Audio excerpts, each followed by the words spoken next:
So thank you everyone for joining our Fireside chat today. We have some very interesting hot topics to discuss today about the 2022 tax filing season and challenges that come along with it, and some of the positives. My name is Nirali Patel, and I will be your moderator today. A little background about me. I am a Brunswick Fellow, and I'm currently at Greater Boston Legal Services, working at the LITC.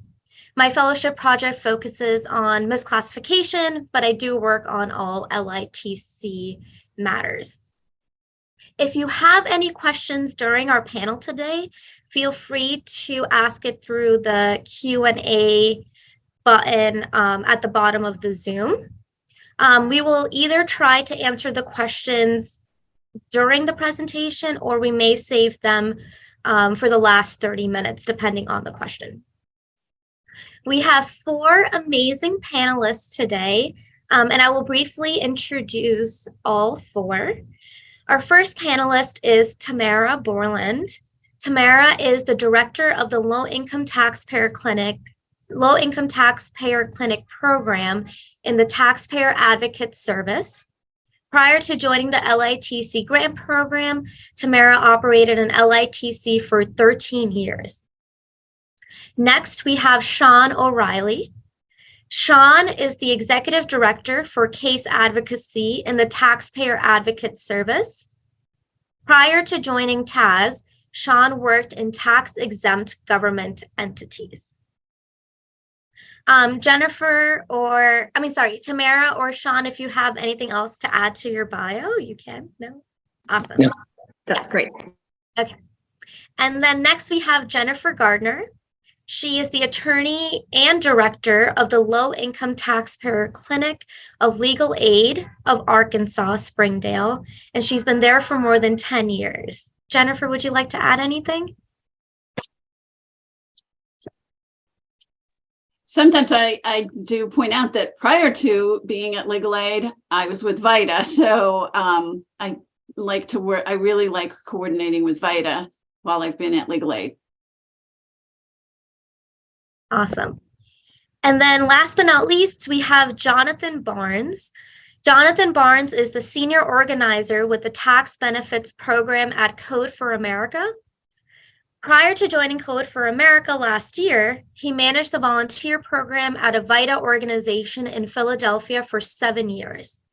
He joins us today to talk about the work Code for America has been doing in the tax benefits space since 2020. Jonathan, if you don't have anything else to add, I'll move on to the discussion. Awesome. Okay, so this is going to be a pretty casual conversation. I'll be posing some questions. We'll have some chit chat about it. And I'll start with Sean first. So first question, how does the $80 billion in additional funding in the Inflation Reduction Act for the IRS impact the Taxpayer Advocate Service? And how does it impact taxpayers?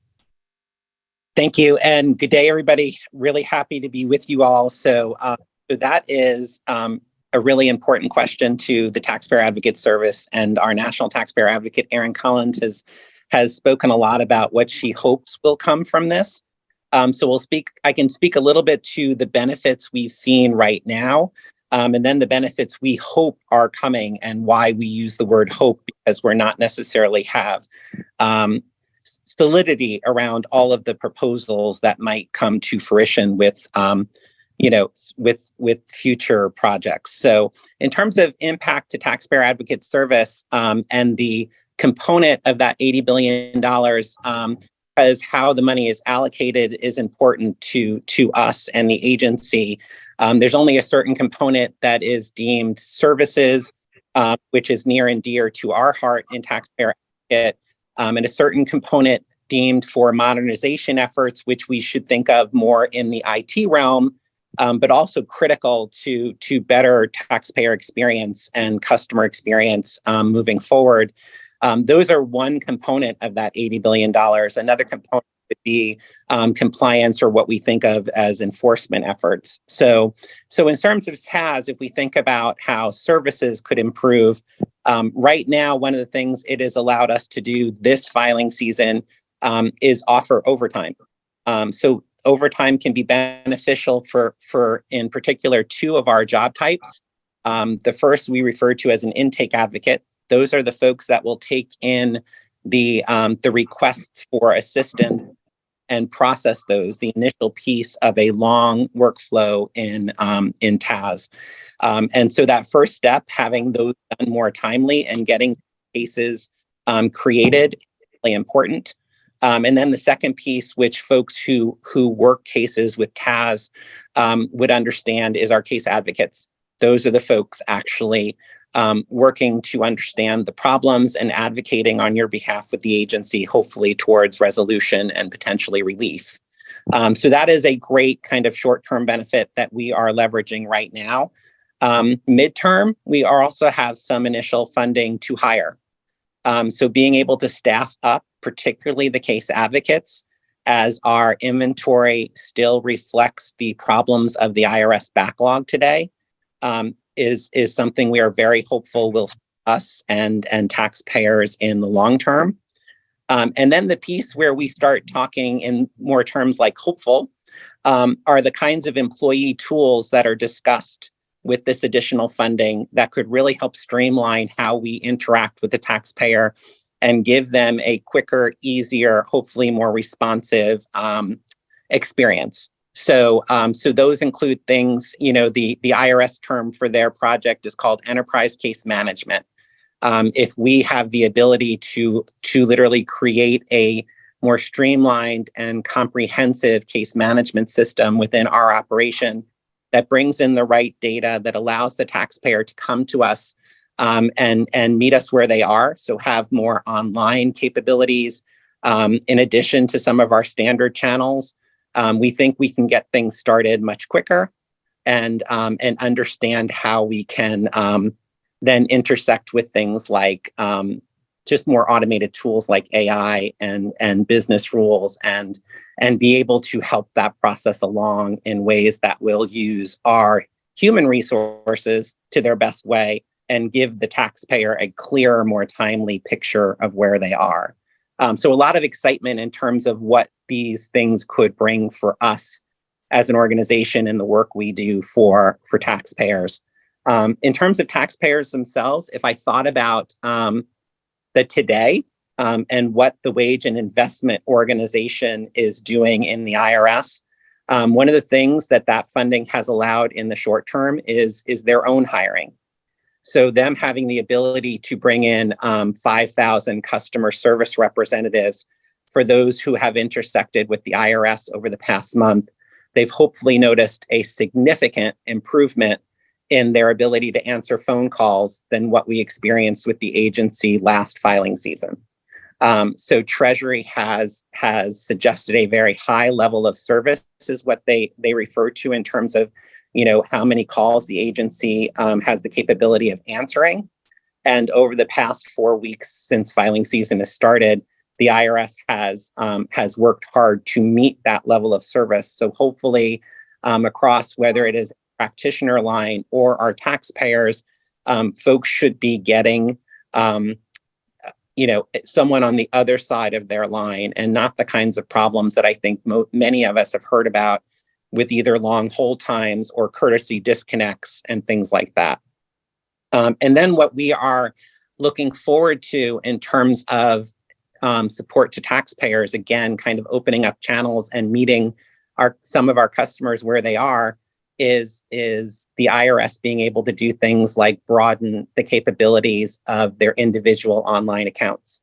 And then, a really big step forward for them would be introducing the business version of that online account and the capabilities that would allow our business customers and of course our practitioners. So a lot of capabilities. Some of it is still to be determined, and that is because of the nature of the legislation.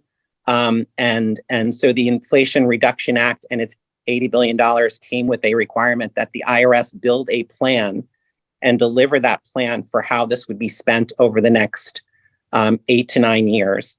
And that plan is close to being final and delivered to Treasury. But I think that will be the roadmap for how these things are conducted going forward. And I'll just share, because I know this is probably the hope of many on this call. It is the Taxpayer Advocate's hope, and that plan will be made public at some point. That we think transparency is a big piece of how this legislation is implemented. And for those who watched the Senate Finance Committee hearings for our proposed new commissioner at the IRS, that was a question he was asked regularly and seems committed to. So hopefully that'll be something that even our taxpayers and practitioner community will be able to see for themselves. Thank you for that, Sean. So we do have a question. You had mentioned TAS hiring advocates in the future. How does TAS decide where to add more case advocates? So that's a great question, and there's a lot of moving parts to that for us. Some of it is very tactical as we try to navigate being a small fish in a very large agency. We are sometimes constrained by literally the physical space that we have in a location. And the time that it takes us through the agency to gain additional space is sometimes a constraint to us. So that is one piece of the logistics. Is we need potentially a desk to put that new hire at. But then we look at many things ranging from our inventory to the labor markets that we would be looking at. So it isn't a one size fits all, and it will change from year to year. And a final question. Someone said, or Jennifer said, I heard that the IRS is answering 85% of the calls. What is the current take on that? So it's funny. I think this will come back to, I think, one of our later questions around the backlog.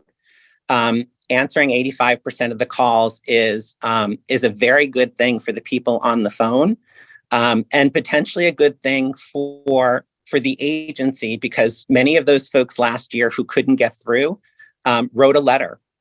And right, so if you can't get through in one way, if you are diligently trying to resolve an issue, you try another way. And for many of those folks, they started a paper process by sending something to follow up on another paper process. So there's a lot of good from answering those phones, but the folks answering those phones also have responsibilities for a paper inventory that we will, I think, this year see as a follow-on to the backlog that we've experienced the past couple of years. So there's definitely pros and cons to it. Yep, I think this is a good segue into the backlog. And Jennifer, if you would like to chime in about your experience also with backlogs, that would be great. So Sean, how will the existing backlog at the IRS affect the IRS's ability to manage this year's tax season?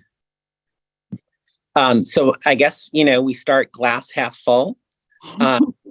They seem to have made significant progress on the initial processing, right? So if we think of that first piece of a multi-step process, that first step was literally, where our backlog lied last year, and so that was really difficult for the taxpayer, for the practitioners, for the Taxpayer Advocate Service, because in a paper process, that first step is sitting in a campus in some kind of cart, and they know a return is sitting there in terms of what they're managing, but they don't necessarily know it's my return or your return until it gets further along in the process is an input into a system.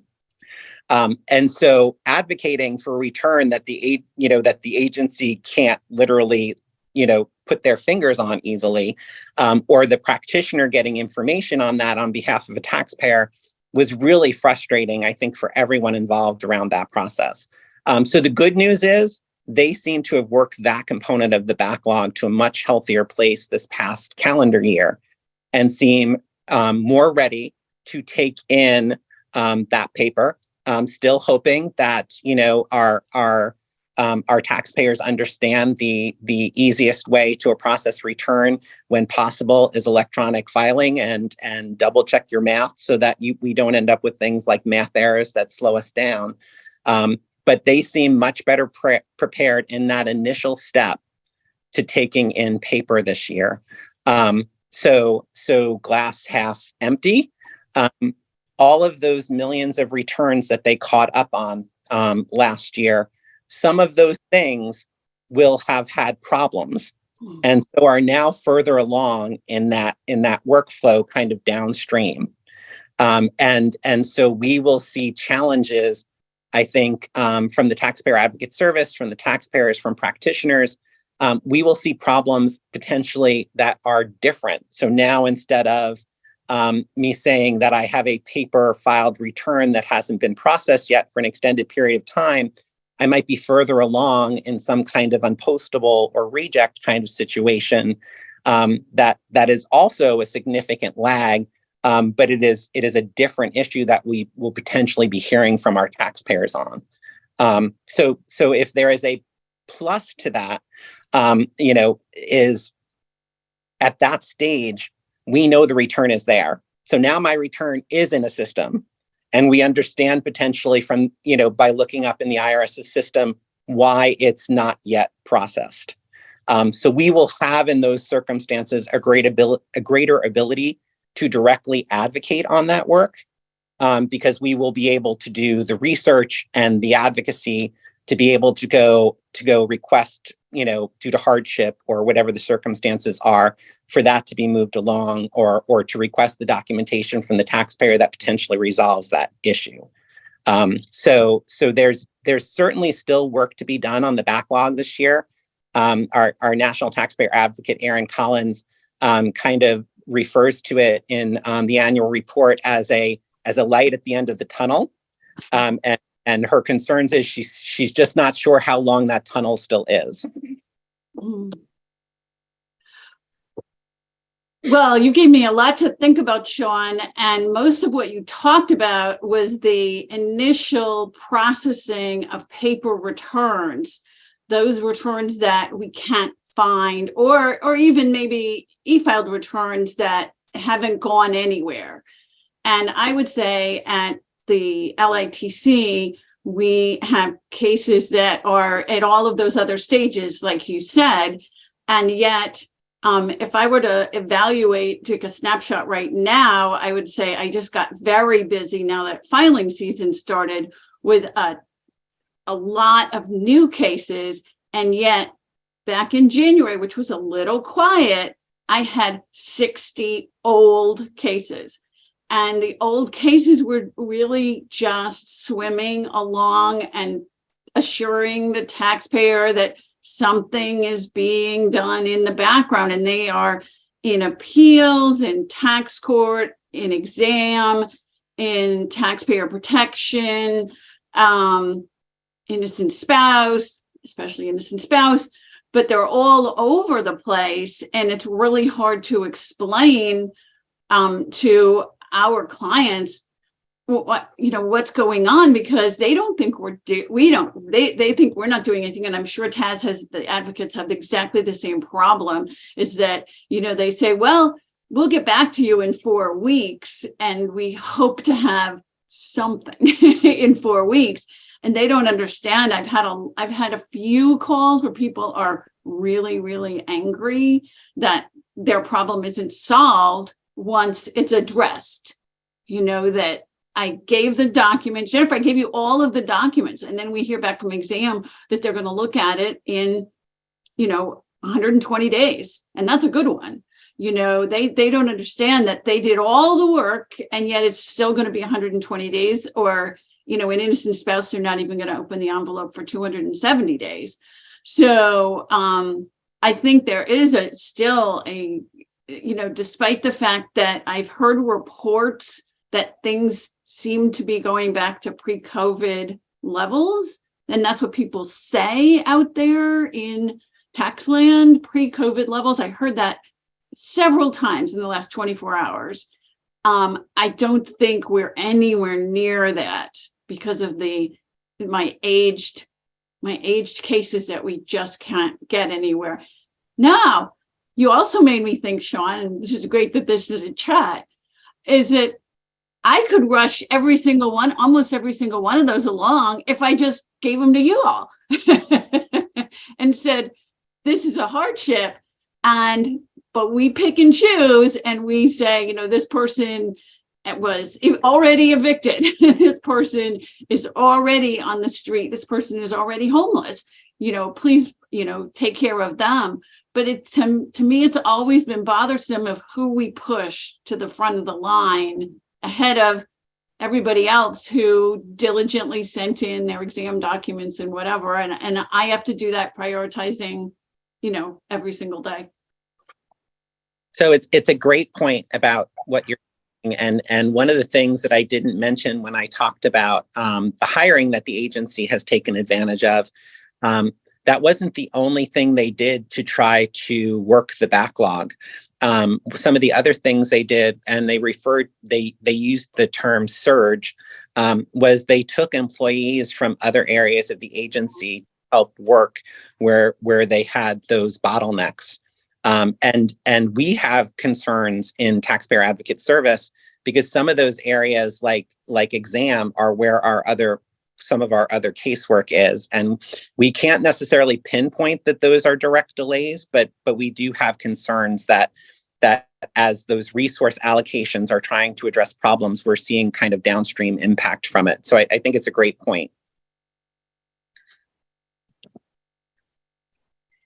Thank you, Jennifer, for those comments. I think a lot of us folks at the LITC agree. And you also made a good point about, why not just send it over to TAS? It's a hardship. Our client or case hasn't been moving. So I think we can segue into 911s.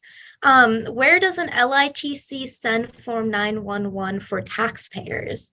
If you want to take that, Tamara. In LITCs, I generally recommend that low-income taxpayer clinics send their 911s directly to the office that they work with. So there's a LTA assigned to each LITC program. In most states, in a lot of states, there's one, so it's a really easy call. That's your LTA. In some states where you have multiple LTA offices, it may not be as clear. If they have a question about which office to go to, they can always check with their advocacy analyst. But I recommend generally that you go to your local LITC office or your local LTA office and submit it directly to their fax number. Generally speaking, those cases should stay with the local LTA office. However, I think it's really important to have a good working relationship with your LTA. If you have a good working relationship with your LTA, it can help you kind of triage. It can help you find out, okay, I used to have a really great working relationship with my Iowa LTA when I was a clinician. And at one point in time, they were down to, I think, like somebody answering the phone, a secretarial position, and they had maybe one or two case advocates. They were really lean, right? They just didn't have any bandwidth.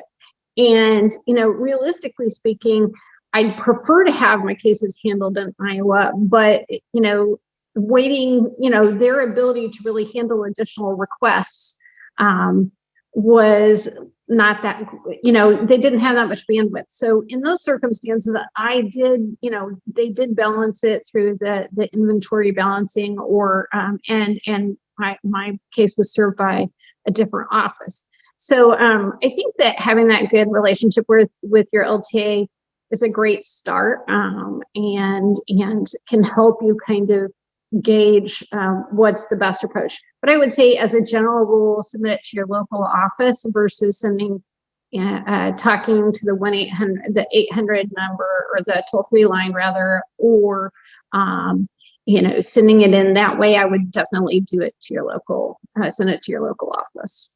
I don't know if Sean has any different take on that, but that would be my wearing my practitioner hat. No, I think that's true. And if there's ever a situation where that relationship hasn't been started up yet, we have a locator tool on our website that will always take you to let's say the available offices in your state. Those should all have contact information for each of those LTAs. But I wholeheartedly agree. We should have relationships with your folks so that you know who to tap. So I do have something to add without even Nirali asking me. So I recently sent a 911 to our LTA for someone who did not live in Arkansas. And I think they had lived in Arkansas, filed a return in Arkansas, but now live someplace else. And my LTA made a hoot and holler and said, no, Jennifer, and I said, but we're helping him, this person, and they used to live in Arkansas.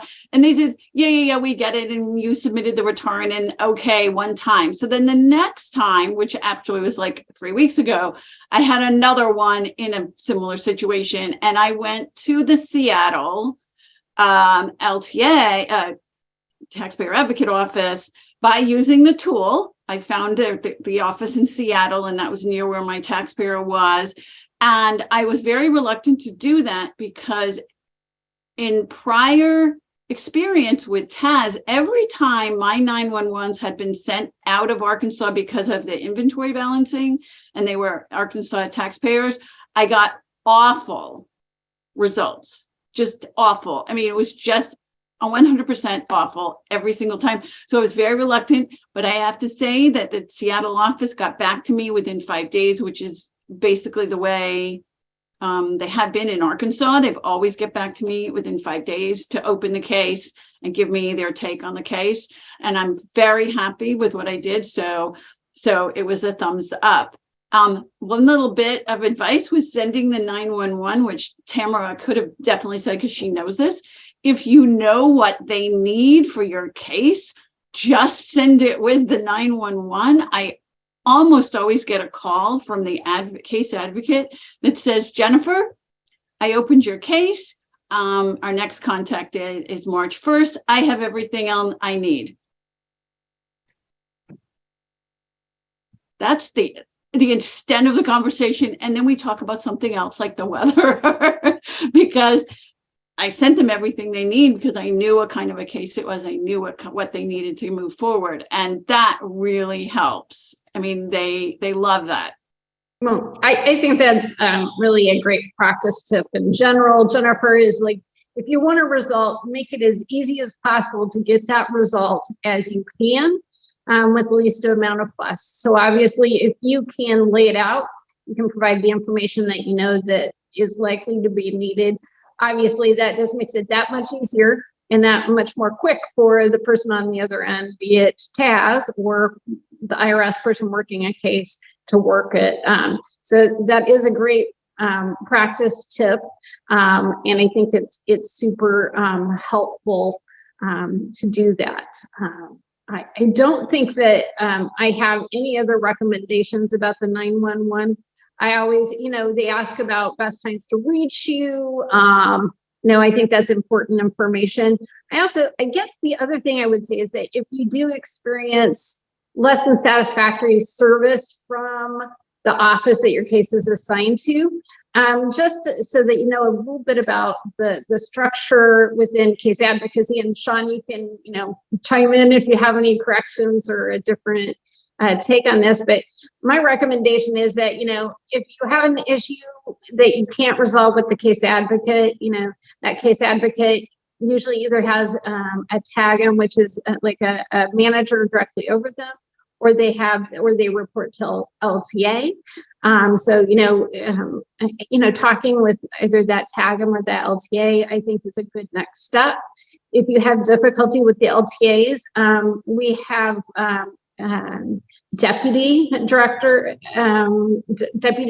around the country, and they oversee different regions of the country. And that's kind of the next best stop. I think if you've tried, diligently to work things through with your local LTA or the LTA that's working on your case and just haven't gotten where you think you should go with that. As an LITC, our office is happy to help try to make those connections and have done so in the past. But I don't know if Sean has any other recommendations. No, and I would just say, please provide that feedback when or that I wouldn't think that is a circumstance where it's complaining. I think that's an opportunity to understand our service model isn't meeting the needs of our customers. So workload balance is important for us in the sense of sometimes we make sure we are not too overloaded in certain locations. Things can be different geographically. Sean, just to let you know, your connection is cutting in and out. I'm not sure that there's much you can do about that, but you're getting about every other word.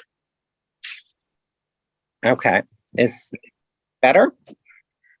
Still having that gap. I don't know, maybe try going off video and see if just audio will allow better signal, maybe. How is that? I heard all those words, so hopefully we're on the right track. Excellent. Thank you. Thanks for the suggestion. So I totally agree with your recommendations in terms of how we might escalate an issue. And I would actually encourage folks to do that. I think we need that feedback to understand where our service models need to be improved. So that would be welcome if folks are not there. Matt. Thanks, Sean. We're still maybe having a little bit of problem, but it was better. I think that what we'll turn to now is, if you don't mind, Nirali, do you mind if I just jump in here to talk a little bit about the changes to the LITC grant for 2023? Yes, we just have one question. Do you want to answer the question before we jump into that? Go ahead and ask it and we'll try to answer it. Okay. So the first question we have is, are federal estate and gift tax returns being accepted electronically? Do executors have access to online resources? Does anyone have an answer to that one? That would be outside of what I would say is my wheelhouse. I don't know if, unfortunately, that might be a Sean question. If we don't have the answer, we can always get back to that one and provide a little bit more information. Okay. And then the next question, which I'm also curious about because I have this issue, is we have several taxpayers who have never received all their EIPs or recovery rebate credits for 2020 and 2021. We have claimed the recovery rebate credit on the returns and gotten CP notices saying they were already issued. So then they submitted a 3911 payment trace about a year ago. Now they're calling the PPS line. Nothing is helping. How do we move forward from there? Okay, so I think that would be a good question. So we've got a trace going, but we haven't gotten the results from the trace. Is that kind of where we're stuck? Correct, and it's been a year. Okay, well, I think that what I can do, unless Sean has this, at his fingertips, what I can do is I can take that question back and I can hopefully get an answer. I'm a little afraid that the answer might be that somewhere in one of these backlogs, the 3911 sits, and that is part of the problem. And if it hasn't been entered into the system, how can we see whether it's been processed? But I will take down that question and try to get a follow-up. So 1 year since submission. Yeah. So okay. Tamara, I have a follow-up to that. I could have written that question too, and I'm sure almost all LITCs could ask that question. When we call the practitioner line and we say, okay, A, then B, then C, and then 3911, and they say, well, we don't see it, then they stop. They don't say, here's a resolution, or we're seeing this much of the delay in processing 3911s. I think we have sort of time frames for different buckets of things, and I've never heard a time frame for 3911. So if you could put that as a part of the question, that we would love to hear back on, and maybe put that answer on the toolkit or something like that. All right. What to do about it, 3911. Yeah, so I will certainly try to check to see what we can find. I think that something that the Taxpayer Advocate Service has been consistently pushing is more transparency about what's going on, because having getting that information helps taxpayers understand what's going on, and understand those time frames. Can help me know, do I really want to pick up the phone and call in or not? If I know it's taking X number of months or however to process that. So I will definitely take that comment back. And I will also ask the question to see if we have any kind of indication of what the answer might be. So thank you for that, Jennifer. Go ahead, Sean, if you. Yeah, so hopefully I'm a little clearer. Yes. Okay, so spot on. So 3911 is one of a number of things that the Taxpayer Advocate Service has asked the agency to look into, whether they could provide us more information, and we really do keep kind of bucket it under that transparency issue, but also taxpayer experience. If we know what to expect, we can all better manage it. I know the agency has taken a step in the direction of trying to update where they are in certain major return categories, but I don't think the 3911 is among them yet.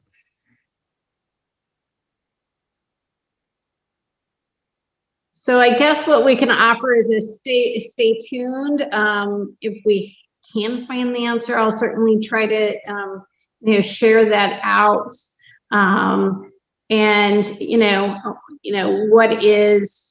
How do we get it unlodged from where it is? And I don't know if there's any alternative. If they say if it's been issued, a trace has been done, are there other alternatives? I guess we might have to think, the practitioners might need to think about what are the other alternatives, and do we have any concerns about the lapse in time? A request has been made, so hypothetically speaking, you've made the request within the time frame. So I don't know. Maybe we need to all think a little bit more about that, but I'll certainly try to dig up what we can so far as information. Are there any other questions?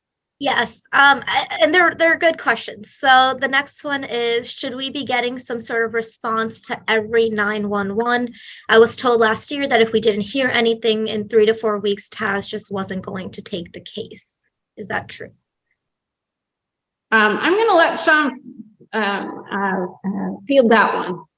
Yeah, so you should be hearing back on every 911, even if the Taxpayer Advocate Service has determined that it doesn't meet our current case criteria. So they should not be going unanswered. And I would appreciate feedback if that was anyone's experience.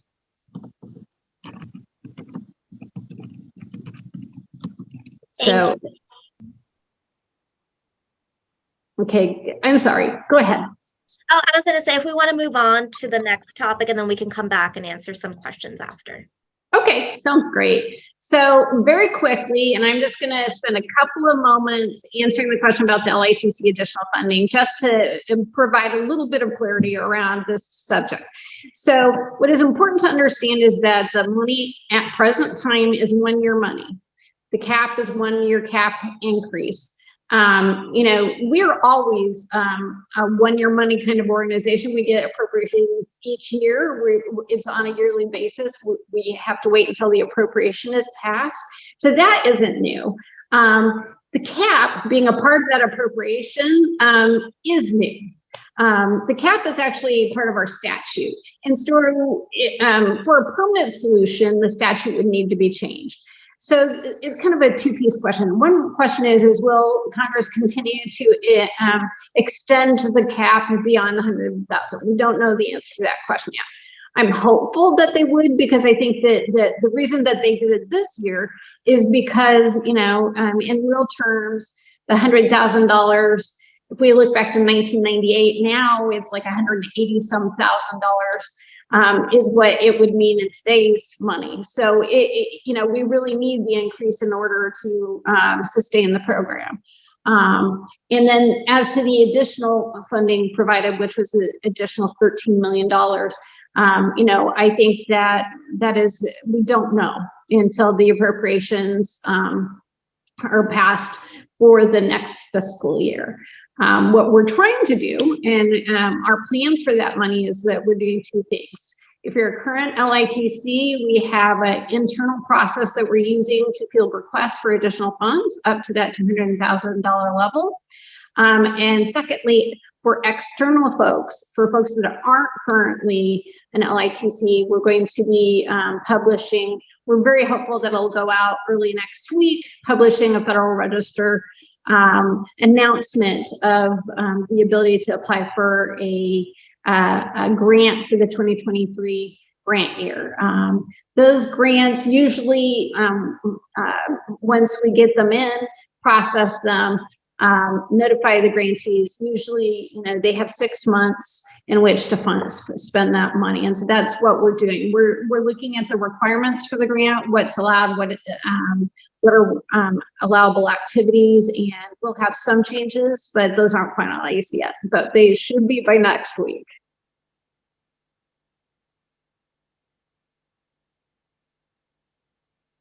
Okay, thank you for that.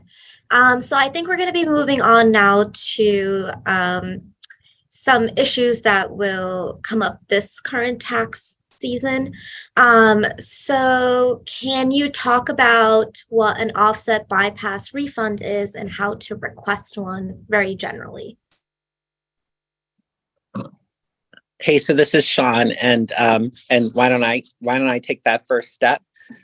So from an IRS standpoint, what we refer to in OBR is basically us following a manual refund process to expedite, due to a hardship, a refund on an account in lieu, or I would say without the first potentially meeting other federal obligations. So that hardship will allow that offset where a refund can be released. And in today's world or I should say today's IRS, with a more modernized individual account system, they have the ability to move those refunds much faster when a manual refund is done. Some of us who have been in this world a long time remember that those were only done like every 2 weeks or every month based on the systems that supported it.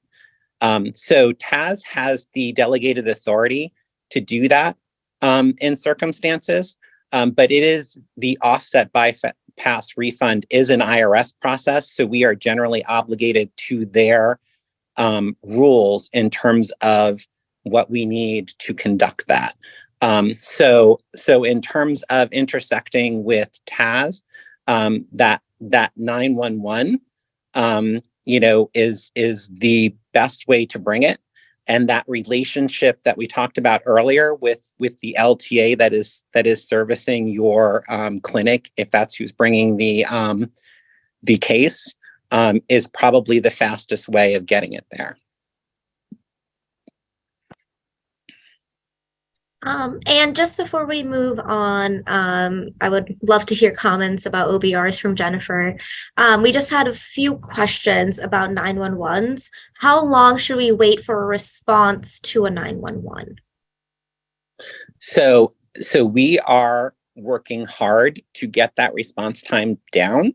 It is the reason we have overtime and are hiring this year. We unfortunately had our component of the IRS's backlog through cases for processing issues that have been a significant inventory challenge for us. So our response times right now are not where we would want it to be. And they are probably improving now as we work through those things ourselves. And so our goals today, I would have to admit, we are not meeting regularly, but we would want in a matter of business days to be able to touch ideally that initial case when processed.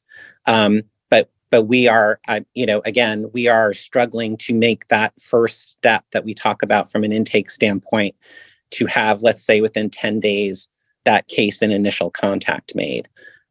So we are, if those timelines are closer to 3 to 4 weeks right now, that is, not where we want it. But I would say if folks are not hearing within that short timeline, that is probably a reflection of our current challenges that we're working through. Okay, thank you so much for that timeline. I think that's very helpful. So Jennifer, in your experience at an LITC, what are some best practices for requesting an OBR? So one way I thought I would talk about this is to give you a success story and talk about some of the details that we've gone through to get OBRs accepted. And we are going to go with screen 1. How's that? Perfect, we can see it. Okay, so some of you have heard about the success story we had on, this was the first time last year, was the first time that we submitted an OBR that was accepted, and the person did not have an eviction notice, a repossession notice, or a shutoff notice. And previously we were under the impression that we would not be able to get the refund unless we had one of those 3 documents. And we had gotten those documents before, but it severely limited the number of refunds that we were able to get. Last year we got 5. That was an increase over the prior year. I still think that's a really low number, but nationwide, that's a big number. To get 5 refunds, we've had our, we've been frustrated, of course, because often the taxpayer owes another government debt, and that will prevent the OBR from happening, which that's the first thing you need to check. So, we interviewed the client, do you possibly owe any government debt anywhere? And I give them a list. And if that's true, we say, well, I'm sorry, you can't get your refund from the IRS. So Nancy came to us, and she came to us actually from a paid preparer because she owed money to the IRS. And the paid preparer said, maybe you need to go to legal aid to figure out what you're going to do about this debt. And so she applied to legal aid, and I said, well, wait a second, you have a refund coming, but you owe money. And I immediately realized she might be an OBR candidate. So I filed a 911 that day. She hadn't even signed anything. And then by the next day, she did sign when we got her into currently non-collectible, which was possibly a little bit superfluous. And within 1 week, I had talked to the IRS, to Taz, about what we needed to submit to get her $1,200. And what we did was we wrote a letter. That's all we did, was we wrote a letter and said, dear Taxpayer Advocate Service, please issue this refund. Get the IRS to issue this refund for the following reasons. And I'm going to read you some of the letter, and we'll see how far I get before we get tired of this. But the taxpayer fell and injured her back twice in February 2021, and ultimately was forced to terminate her employment in May 2021. Her total wages were $6,000. So she applied for Social Security retirement benefits, and she really very quickly realized she was unable to work. She's unable, the next sentence, taxpayers unable to pay her basic living expenses. And I just think that that's all we really need to say, and then go through why it is she can't pay her basic living expenses. Here are her basic living expenses, and here's income. Because her current monthly income was very low. This extreme financial hardship will continue until she can prove she's entitled to disability, and she hasn't gotten that yet. So please issue her $1,296 refund. On the slide, I put $1,200, but so that she can cover the following emergency expenses. So I thought that was a good way to express it. They were emergency. We listed public, and we just listed them. I didn't use a form 433. This is in a letter, and each expense, I explained why she needed that money in one sentence. So public transportation, I used the national standard of $217. She lives in a rural area of Arkansas, and she does not own a vehicle. Personal hygiene, I put that number from the standard. She needs shoes and she needs clothing. She fell and suffered a back injury, and she needs new clothing. She needed $15 for medical out-of-pocket expenses. She can't pay her utilities, which were really limited to her phone, her water, but I put the bills attached, but they were paid. They had been paid, but going forward, she wasn't going to have the money. So this is a difference between having to show them a shut-off notice and just saying she's not going to be able to do it in the future. Her water bill, I attached her cable bill, which the cable had been disconnected. I said she needs more money for food. She gets SNAP benefits, but if the national standard is $400, she only gets $250 in SNAP benefits. She needs another $150. She had an estimate from the dentist. She needed to go to the dentist, and that all ended up.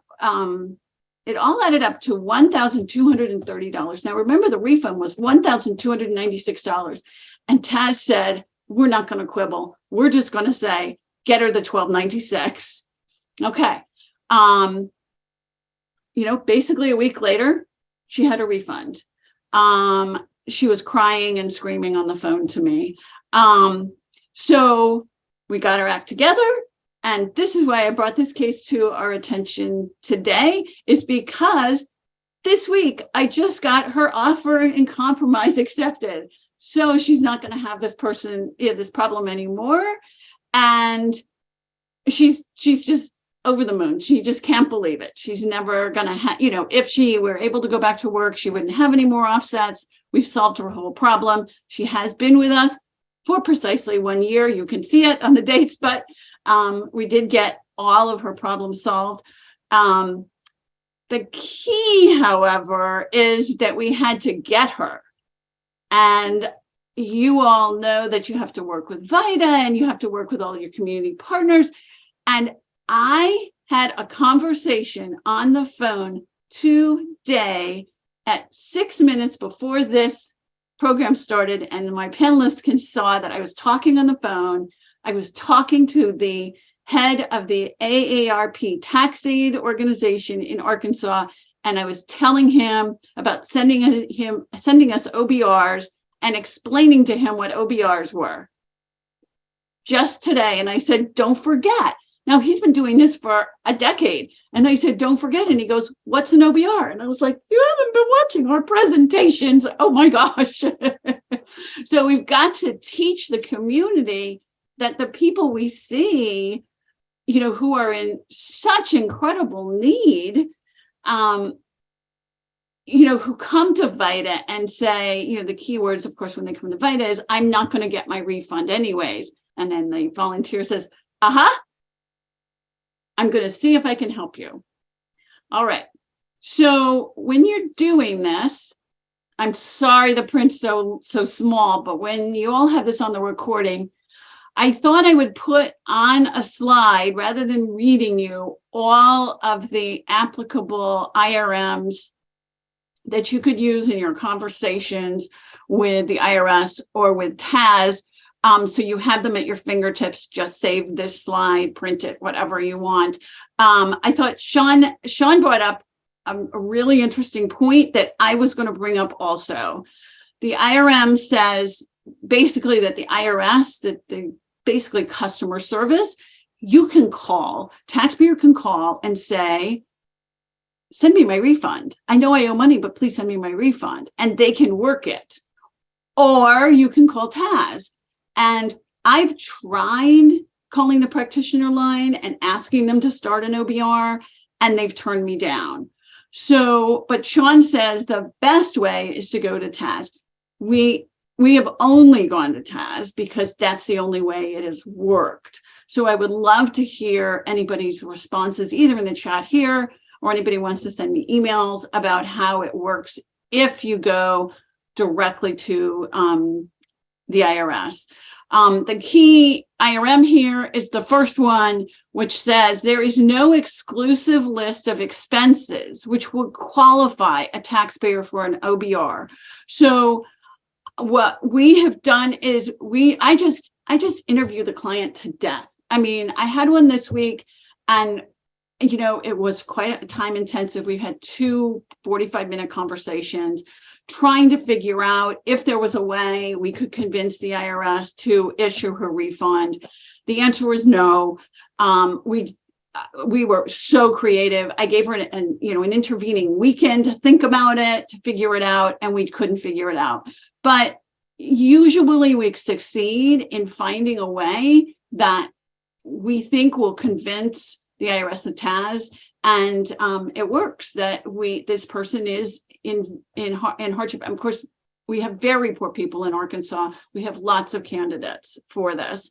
So hold on to those IRMs so that if you need them to make your case.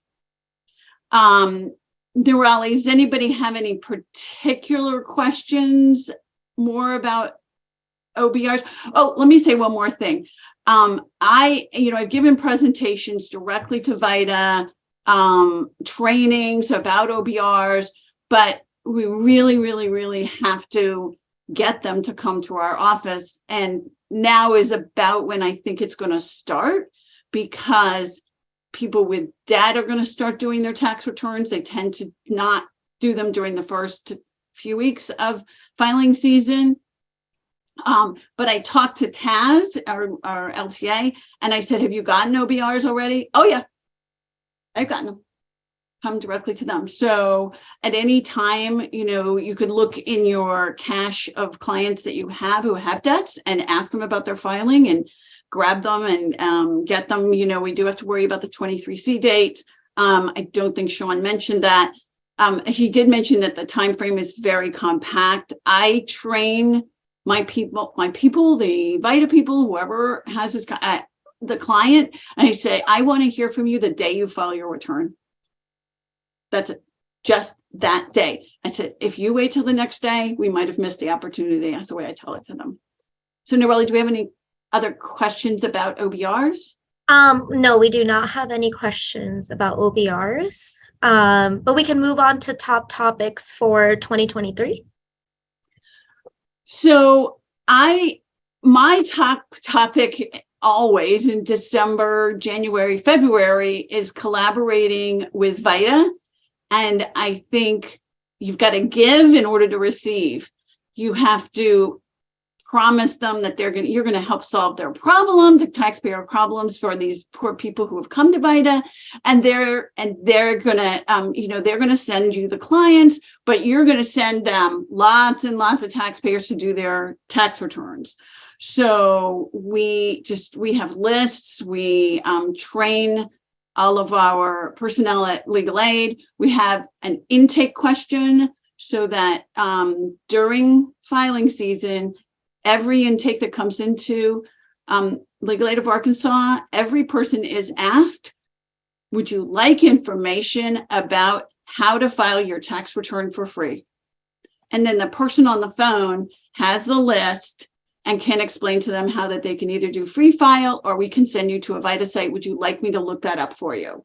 So, and we get, 7,000, we help about 7,000 people per year. So that's a lot of contacts. If you haven't started talking to your VITA's people, start now. So I wanted to get the take about the current filing season for my community. So I made some phone calls and I sent some emails, and I got some interesting feedback about how tax filing season was going. First, from VITA, we heard that VITA says that they're getting a lot of missing IP pins. So your VITA site needs to know what to do about getting an IP pin. And of course, your LITC knows what to do about getting the missing IP pin. We're trying to get people to retrieve their IP pins online. One of my VITA sites said they are on pace to do 25% more returns than last year, and they are near Little Rock. But in Northwest Arkansas, 4 hours from Little Rock, our VITA had a really bad start to the season. We had about 5 or 6 days of impossible bad weather, and they had to cancel all the walk-ins, all the appointments for a critical days. I want to say it was right around February 28th in that week, and had to reschedule those people. So for Northwest Arkansas, they've done fewer returns. And the other consequence is anytime people get pushed off, they figure out a way to go to a paid preparer. So they've actually rescheduled people, and now they're having no shows at the appointments, which is extremely disappointing. But their calendar's full. So everybody is saying that they don't have enough volunteers to meet the demand. I contacted SPEC. If you guys aren't in touch with your SPEC representative who oversees the VITA, you're missing out on a big opportunity, because you can get a lot of information going in both directions through your SPEC representative. So my SPEC representative was all balloons and fireworks. She said that they were at a pre-COVID level of production. This is for statewide. Now, a lot of sites have returned to walk-in, seeing people in person, and they're also embracing some of the remote alternatives. And here's a quote: "All in all, we are having a great filing season at VITA and TCE sites in Arkansas." Now, my AARP guy said he isn't having really big issues. He's the guy I just talked to him about sending us OBRs. He thinks that things are going smoothly, except they seem to be getting an unusually high number of people coming to them with out of scope issues. Now, what we have felt in the past, we've discovered in the past, when taxpayers come to VITA with out of scope issues, often that's something we can help with. So we try to teach VITA to at least send them to us, see if we can help or guide them in the right direction for something that you guys can't do. I already told you about TAS having OBRs. And from our standpoint, we think we are way ahead of past years of sending more and more people to VITA. So we think that this two-way street is really going. It's very busy. Awesome. Thank you, Jennifer. I am totally with you. I think VITA does amazing work. We, even at Greater Boston Legal Services, we refer a lot of our clients for the 2022 tax season to file their return to VITA. So I think this is a great segue into the work that Jonathan is doing at Code for America. Jonathan, can you tell us about what Code for America does and its mission to help taxpayers? Hey, Nirali. Yeah, thank you. Thanks for this opportunity to be here. Let me share my screen because I have a presentation somewhere. And I imagine you're all seeing it. So Code for America is a civic tech organization where we're basically trying to figure out how to use technology in a way that increases equitable access to government services, right? So we're trying to make the government sort of fulfill its mandate to provide services to folks who are eligible for them. If you're not familiar with our name, Code for America last year and the year before, actually, we built that simplified filing tool that was used for folks to claim it's called Get CTC. So to claim the expanded child tax credit, as well as missing stimulus payments. And so that was something that the IRS asked us to build because of the tool that they had, if you recall, wasn't all that user friendly. And so like last year in 2022, I think we helped around 80,000 people file their simplified returns, bringing in refunds around 200 and something million. So it's a super easy tool to really demonstrate to the IRS that there are ways to have a tax filing system that is accessible and usable by folks who do not have a strong confidence in using technology. So basically our North Star as an organization, right? We're a nonprofit, but we're trying to figure out how to close the tax benefits participation gap, right? And reaching ideally non-filers or intermittent filers who are eligible for tax credits, but for whatever reason are not claiming them. I think everybody knows here that there's a lot of money that's left on the table. So, right, our goal within that North Star is how to get folks to receive their federal and state refundable credits in the easiest and least obnoxious way to do that. And so we're basically partnering with government, state government, federal government to sort of figure out how to automate tax situations and provide this sort of trustworthy and free service in the most accessible way that we can, so that as many folks are going to be able to use that tool when they need to.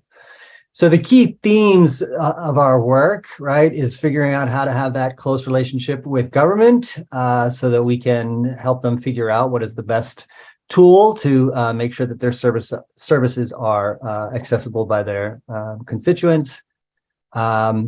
Really sort of focusing on the UX, right, the user experience, so to make sure that someone with very limited online experience or, you know, using their phone is still able to use these products to get access to these benefits.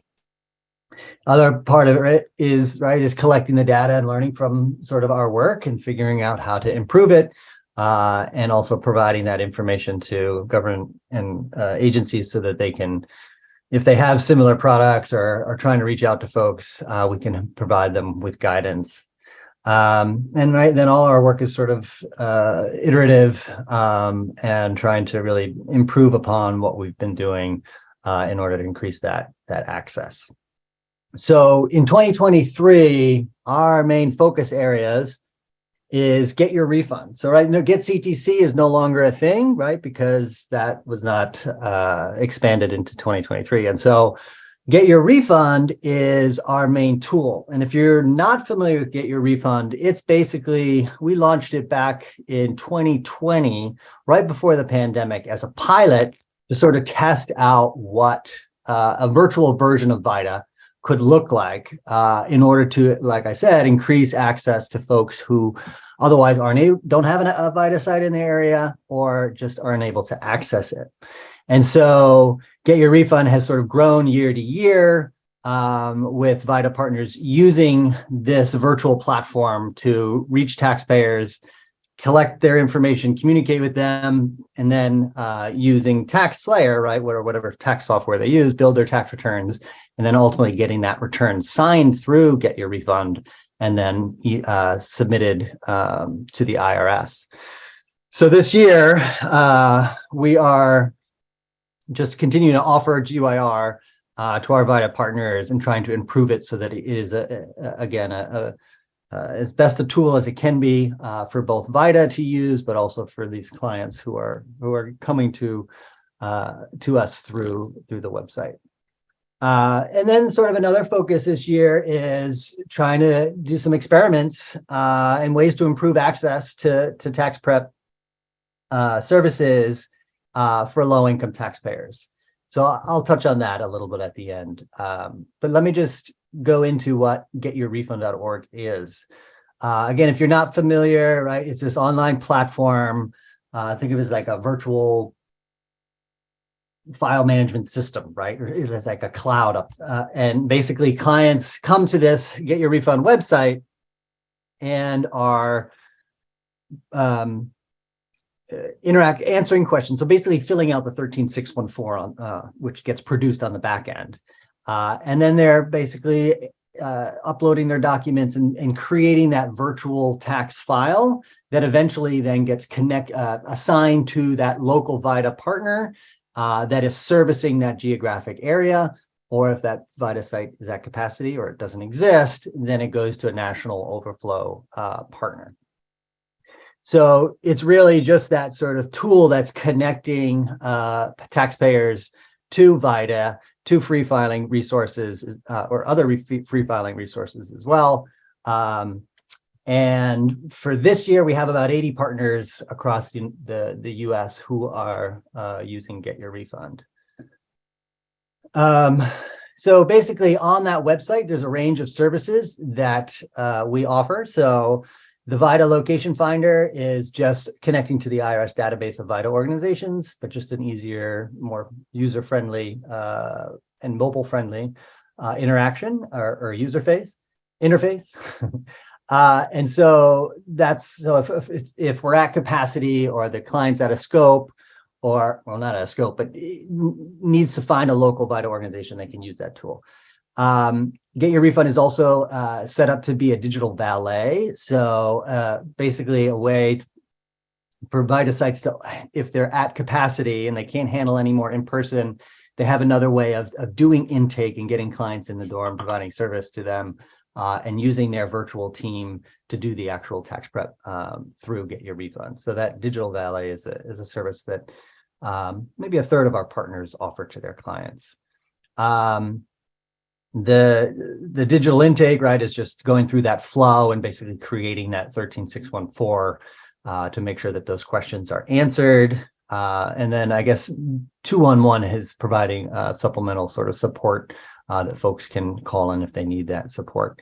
And then we also have an option for folks if time is of the essence, right? So a digital tax prep process, because you're not sitting with the client, is not all that fast, right? Because you've got to be responsive to the client's texts or emails or whatever that communication is that's happening, and you've got to have the capacity to do that, which a lot of VITA sites do not. And so they're sort of responding when they can. And so tax prep can take a while. And so we're also encouraging folks to use the TaxSlayer FSA tool, where we have chat support, like live chat through Intercom, which is like a messaging service, so that as clients use that tool and sort of work their way through that tax prep process, they can ask about UX stuff, or they can ask about tax law. Our chat support specialists are all advanced certified. And then, you know, the other thing is just routing folks to other services if it's needed. We've got an FAQ page and so forth. So that's sort of what's offered on the Get Your Refund tool. This is a breakdown, right, of what's being offered. So Get Your Refund opened on the 31st, usually runs through that first week. Or we usually close intake that first week of October, but runs all the way through usually October 15th. It's limited capacity because it's dependent upon what those VITA partners can do, right? How much capacity they have to take on new cases. So, and it pretty much follows, as you can see, that VITA ID, the ID verification process, like what IDs and documents they need to establish their identity. And then we roughly say that it's about a 2 to 3 week process. Sometimes it's faster, sometimes it's longer. Really depends on that responsiveness of the client as well as the partner. The file myself, right? You have a little bit higher of an income option there. You can do it in as little as 45 minutes. You don't have to have that original Social Security card. And so some folks choose that because either they're in a time crunch or it's just something that they feel confident doing. And like I said, we provide that chat support to help them through that process. And then lastly, as I showed you before, that the VITA site location finder is another tool if someone is having trouble, can't wait or needs to go in person to have their taxes done. This is just a sort of comparison here of the traditional in-person VITA process to the virtual process. If you can see my screen, it mimics it almost pretty closely, but the whole VITA process as it's been outlined by SPEC and IRS, right? There's always two folks touching that return at least, and that quality review person, right, is doing everything through the phone. So the intake is often, or it happens through through text and email, and then there is a phone call there once it gets assigned to that VITA partner to make sure everything is there and all those questions are answered, and then it moves into the tax prep phase, quality review, and then e-filing with the IRS. So the process is very similar, but as you can imagine, with the virtual environment, it just takes a little bit longer to get through that all.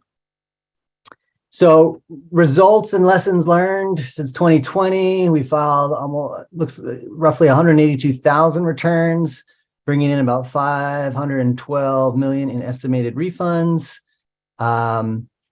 So VITA sites are still struggling, as you know. They need more resources. The demand is still there, and this has been helpful for them to reach more folks, but it's also made it apparent the need for additional resources to these organizations to meet up with or keep up with the demand. Many folks don't have the right employment documentation or ID documentation, which often limits them from either getting these services. And so there's, this VITA is a great service, but there are some limitations to it based on how the IRS wants things to be conducted. What we found is that many of the most marginalized filers, especially non-filers, they can't complete a full tax return even with the support of VITA. And so there's still a deficit there that we're trying to explore to figure out ways to reach taxpayers or non-filers or folks who don't have a filing requirement to get them those credits that they might be eligible for.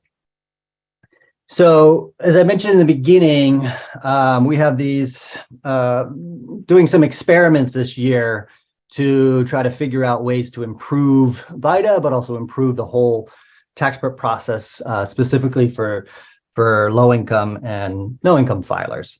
And so pretty much in light of that huge funding increase that the IRS got last year, and with the hopes of having some type of influence towards how they're going to be spending that money, we went to IRS, to SPEC in DC in November, I think, of last year, and had a proposal together of these different pilots that we wanted to conduct in order to explore ways to increase access and improve the whole tax prep process.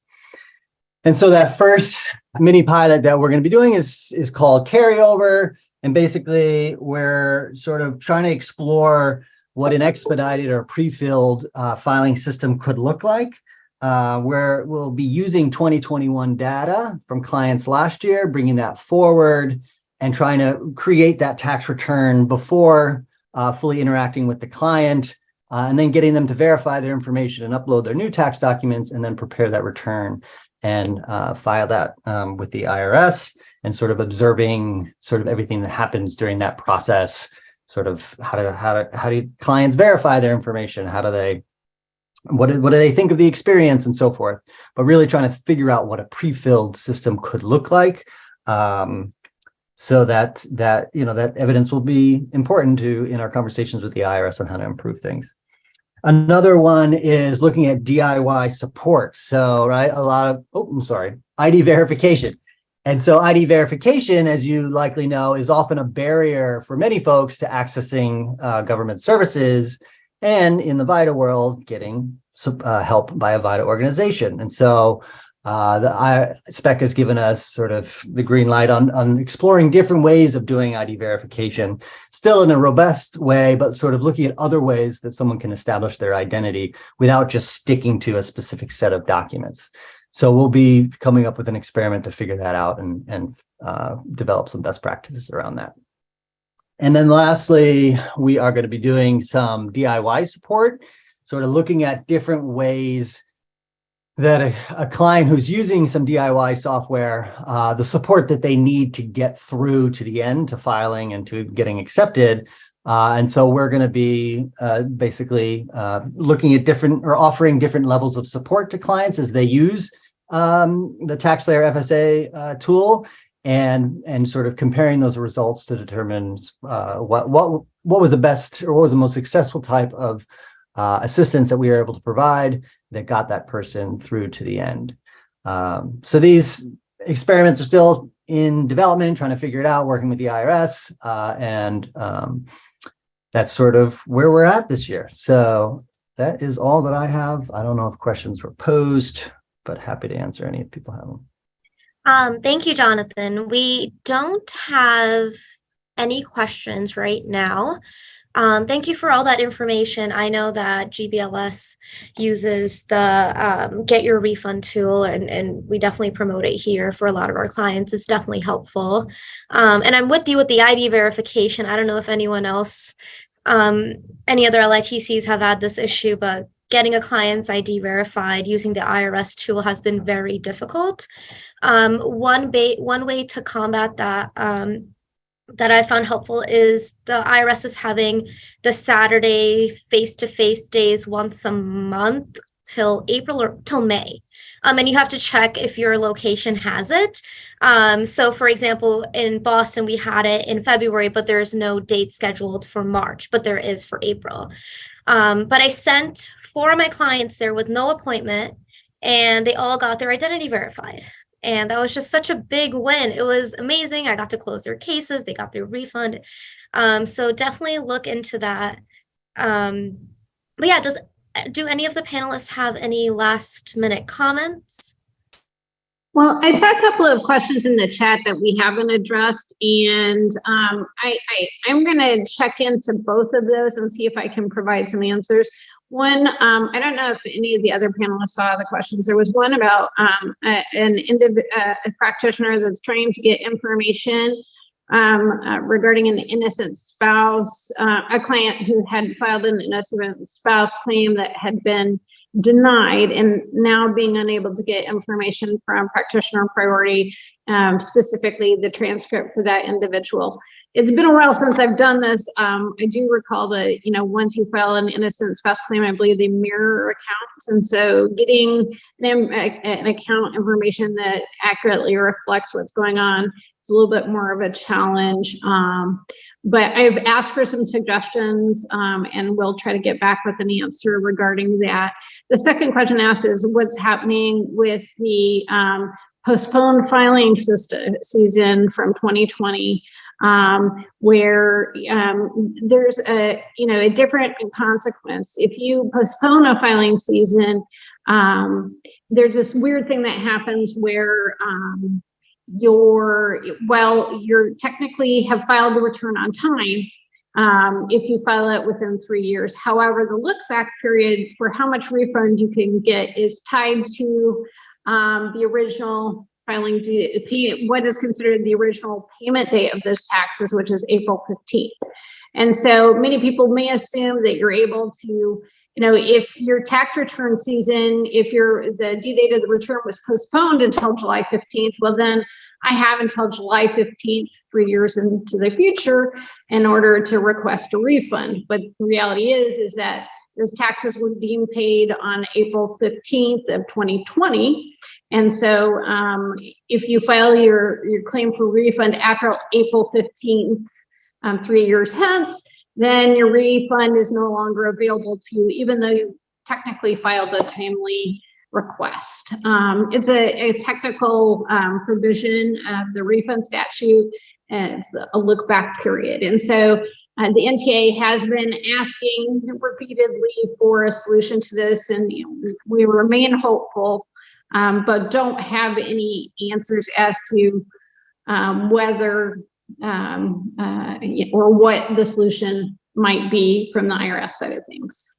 So I guess it's one of those things is to continue to stay tuned, but also really between now and April 15th, I guess, is really try to talk with taxpayers who haven't yet filed their 2020 return to try to get those on file to avoid the potential loss of their refund from that year. Hopefully I answered Grace's question as best I could. Yep, so those were the last of the questions. We have 3 minutes. If there's any last minute questions, feel free to type it in the chat, in the Q&A. If not, we can, oh, I think we have one. Oh, it was a thank you. Okay, so I think we're good. If there's no, are there any comments from the panelists before we end? No. Okay, well, thank you everyone for joining us, and panelists, thank you so much. Your all the information was very, very helpful. Even for myself, I learned so much today. And thank you everyone for joining the Fireside Chat. I'm sure there's going to be many more, so feel free to join the next one also. Thank you. Thanks, Nirali.